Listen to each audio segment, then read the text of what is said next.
Donc dans cette vidéo, je vais rendre cette adresse dynamique. Donc ça c'est l'URL et le headpoint pour quoi, l'URI et le headpoint pour la base de données là, pour la requête put, pour mettre à jour la fiche utilisateur. Donc là actuellement la fiche user c'est 71 et l'user ID c'est 92. Donc ça il faut que je le rende dynamique. Comme ça lorsque je vais me déconnecter, je vais pouvoir créer d'autres comptes. Et comme ces comptes auront des fiches utilisateurs vides, je vais voir comment se comporte le système. Parce que là actuellement il y a de la donnée. Et à la base ces données je l'avais rentrées sur Postman. La base de données n'était pas vide. Là à mon avis, lorsque je vais avoir une fiche utilisateur vide, ça va mal se passer. C'est quasiment sûr. Donc moi j'ai besoin de récupérer l'ID de la fiche et l'user ID. Donc ça je dois l'avoir dans le state data. On le voit ici, dans le state data, donc ça vient des props, hein, et les données viennent de la page qui est ici, là, la page fiche user, où il y a déjà une requête get qui va chercher les données sur la base de données. D'ailleurs, je peux le montrer, c'est ici. Donc là, je suis requête pour accéder à des ressources protégées qui nécessitent un token et un user ID. Et après, je récupère l'âge, le nom, la photo de profil, le prénom, l'user ID et l'ID de la fiche. Donc je reviens ici. Donc déjà, ça je vais le modifier, hein. C'est pas la photo a été modifiée, ça c'était avant. Je vais marquer form data. Donc là, je saute une ligne, commentaire. Donc les données sont dans data, donc qui est passé en props.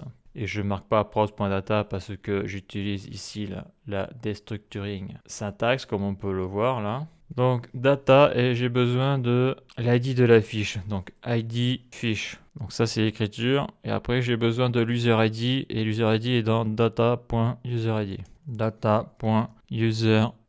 Donc ça je marque ça comme ça parce que lorsque je vais faire mes modifs, je vais avoir des erreurs. Et je ne pourrai plus accéder à la donnée là. Donc déjà ça je le supprime. Ça je le supprime. Et ça je sélectionne Alt-G touche 7 pour les backticks. Ça c'est bon. Donc ça c'est quoi ça?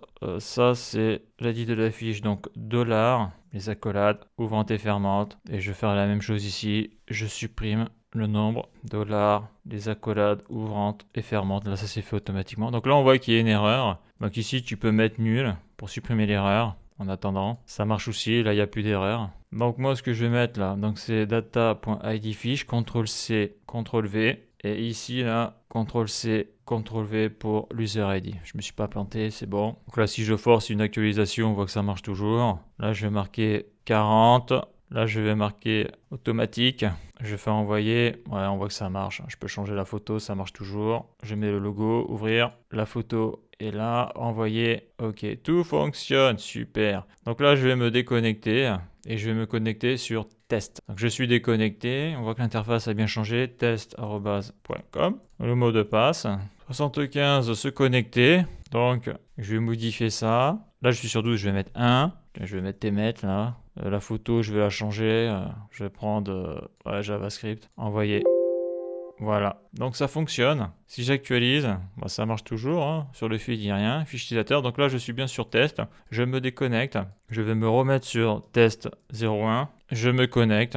Donc voilà ce que j'ai. Je suis bien sur test 01, il n'y a pas de souci, hein. Votre âge, tout ça. Si je modifie un truc, ça fonctionne. Tout marche. Donc là maintenant, le test de vérité, je me déconnecte. Je vais créer un compte.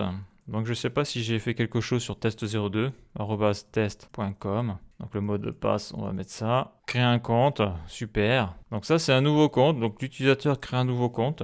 Il se connecte à son nouveau compte. Donc il met son mot de passe. Et donc là il devrait atterrir sur une fiche vide qu'il faudrait remplir. Se connecter. Voilà. Et là c'est le drame. Tout est gris. Donc l'erreur c'est quoi? Alors ça commence en haut là. Donc là, le token, donc ça c'est l'authentification, je passe nickel. Et là, cannot read property of undefined. Voilà, donc il peut pas lire la propriété, c'est indéfini. Il voulait lire la fiche user age. Voilà, donc là il n'y a rien. Donc là il y a cette erreur là. Ok, problème serveur, la requête n'est pas partie. Ouais, voilà. Donc là il faut modifier le front-end parce que le back-end, est-ce qu'il a planté? Donc on voit que le backend, non, hein. L'authentification a été bonne. Authentification, ok, je passe au milieu suivant. Je suis dans Raid One Fish User. Voilà. Donc là, c'est sûr que je n'ai pas testé mon programme avec que des champs vides. Donc il y a sûrement des conditions à mettre. Par contre, ce que je vais contrôler, c'est avec Postman. Donc il faut que je me connecte. Donc il faut que je choisisse la route de logging. Donc là je suis sur logging. Donc je vais me connecter sur test 02 pour avoir un token d'authentification. Je fais un send. Donc ça, c'est pas le comportement attendu. Alors attends, je suis pas fou là, je me suis bien... Si je fais flèche vers la gauche, si je fais actualiser, je suis dans le feed, ok.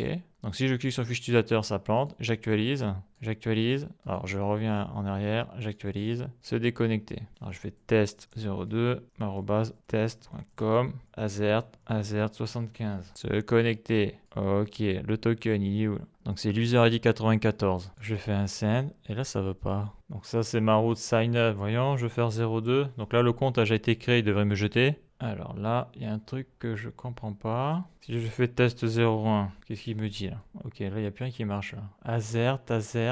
Je vais mettre sur test 01, ça marchait très bien hier, donc il n'y a pas de raison que ça marche pas aujourd'hui. Ok, il faut que je regarde ça. Donc ok, j'ai trouvé, j'avais cliqué donc sur ma gauche là. J'avais cliqué sur des routes d'un autre back-end d'entraînement, donc c'était pas du tout les bonnes. Oui, parce que là, si je me connecte, ça marche bien. Voilà. C'est sûr que si ici t'as pas le bon URI et le bon endpoint, ça marchera pas. Donc il faut se méfier quand tu travailles avec Postman et que tu as plusieurs routes qui vont sur des backends différents, ça peut très mal se passer. Donc là, j'ai cliqué sur la mauvaise route, c'est-à-dire sur la mauvaise route login. Donc là, ça devrait marcher. Parce que là, si là j'ai test 1, ça fonctionne. Là, j'ai test, ça marche. Donc là, le 02, j'ai besoin du token. Qu'est-ce que ça dit? Voilà, l'user ID 94, ça fonctionne. Je sélectionne mon token, CTRL-C. Route post, donc là je suis sur quelle route? Donc ça c'est pour créer de la donnée. Là je vais plutôt aller sur ma route get.